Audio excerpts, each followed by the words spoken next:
Ramaya Ramabhadraya Ramachandraya Vedase Raghunathaya Nathaya Sitaya Patiye Namaha. Yuddha chapter number 117. Sita brought to Rama. The recitation begins now.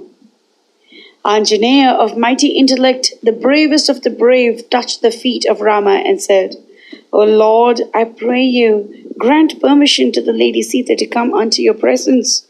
It was for her that we took all this trouble. It is for her that we laid a bridge over the waters, besieged Lanka, destroyed the Rakshasa forces, and slew Ravana. She is in the Ashoka grove, broken with grief and dim with welling tears, when I found her there and informed her of your victory over Ravana. Her heart was filled with sublime delight. Out of the trust and affection she had for me, she said, Anjaneya, I yearn to feast my eyes with the sight of my Lord and Lakshmana, who are resplendent on account of their victory over the mighty Rakshasas. This is her prayer.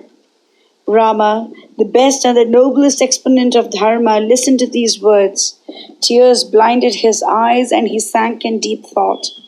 If I take back Sita after her long stay in the house of Ravana, I shall be the object of the world's derision for all time. And if I should put Sita away, innocent and pure, the blackest sin will be mine. How to get over this dilemma? I have to wound again the bleeding heart of Sita, who has already suffered untold misery. He sighed hot and deep, and he fixed his looks on the earth. Then he turned to Vibhishana, who was all eager to lead Lady Sita to Rama, and said, Bring Sita here quickly. Let her have an auspicious bath and wear all her decorations. Thus Vibhishana ran hotfoot to the lady's apartments and sent respectful word through his women to Sita. Mother, I entreat you to take auspicious bath and cover yourself with matchless perfumes and ornaments. There is a meet conveyance for you. Your Lord desires to see you. And to him replied Sita, Child, nay, not so. It is good that I stand in his presence even as I am. But Vibhishana said, May I submit that it is good and proper that you do as a lord and king wishes? Then the lady Sita, to whom her husband was her god, and devotion to him was a vow, said, Let it be even so. Then Sita took an auspicious bath. The Rakshasa girls decorated her with priceless ornaments and garments. She was borne on a palanquin blazing like the noonday sun. It was adorned with fine hangings. Rakshasa warriors guarded her on all sides, armed to the teeth, and thus she was led to the presence of Rama. Rama knew that she was there, and yet he was plunged in deep thought. Vibhishana drew near and said, Lord, as ordered by you, I have led the lady Sita here. Raghunandana was filled with happiness at these words. After all these efforts, I have slain Ravana, and it has been given to me to see Sita again. But his face grew anxious at the thought. She was in the palace of Ravana all this time. I know not how the world will view it. So he mustered up anger in order to speak harsh words to her, not that he was really angry. Then he planned his future procedure. He made it appear that he was sad, and said unto Vibhishana standing by, Lord of the Rakshasa, my dear boy, your heart ever prays for my victory and well-being. Let Vaidehi come soon. Then Vibhishana pushed the crowds that pressed forward. The palace guards used their canes freely on the Rakshasas, bears, and monkeys to keep them at a distance. Then there arose a loud uproar like a storm in the sea.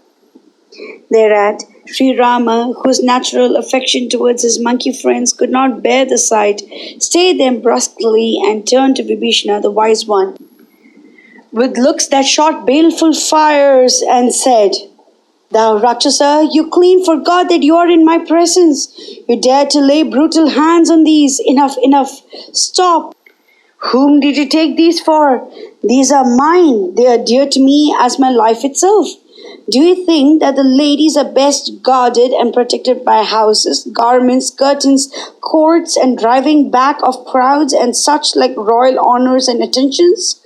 Lo, Their impeccable conduct is their best armor. Stone walls are no protection. It is the pure and spotless heart that keeps one away from danger in times of unusual trouble. When those dear to us go away from this world, when danger hangs over the kingdom, on the battlefield, in the Swayamvara hall, on the holy sacrificial ground, and during the marriage ceremony, all the sun ray can look at women and it is no stain to them. This lady has now come on the battlefield. There is no trouble drawing near her. Moreover, she is by my side. There is no harm in her being seen by all. So lead her here and be quick at it. Let her behold me in the midst of my friends who have joyously given up their lives for me. All these have passed through untold danger and difficulty. They have come here leaving their house and home behind them. They have suffered much at the hands of these cruel Rakshasas. And all this to what purpose? To put away trouble and sorrow from this lady and keep her from death, is it not? And so these with me stand to her in the place of a father. What harm is there in a father seeing his child? Vibhishana shook with fear at these words, and he proceeded to lead Sita near Rama most reverently.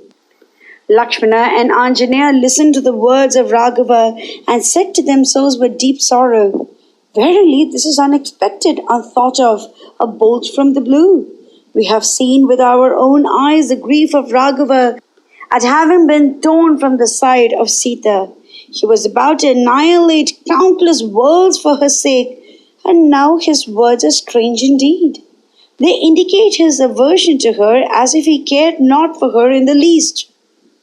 Then Sita was overpowered with shame and shrunk within herself.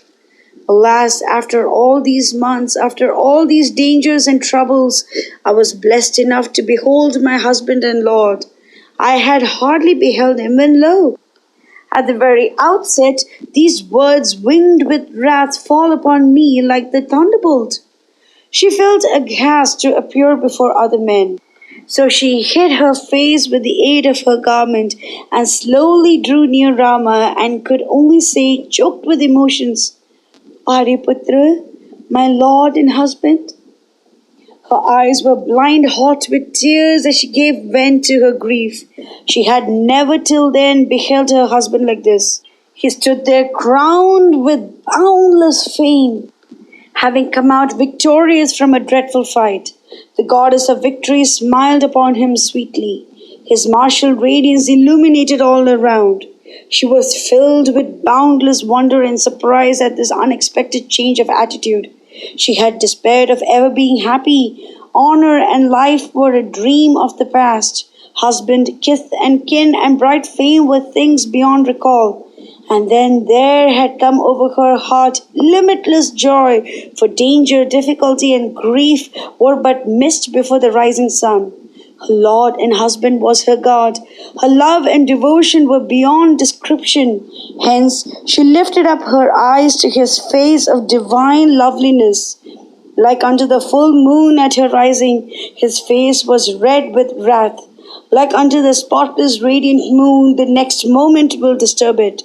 Sita stole a glance upon that lovely face and features of her beloved Lord, from whom she was torn away for such a long time. She forgot all her sufferings and sorrows, all her miseries and troubles. Mangalam Koshilendraya Mahaniya Gunapte Chakravarti Dharnurjaya Sarva Bhumaya Mangalam.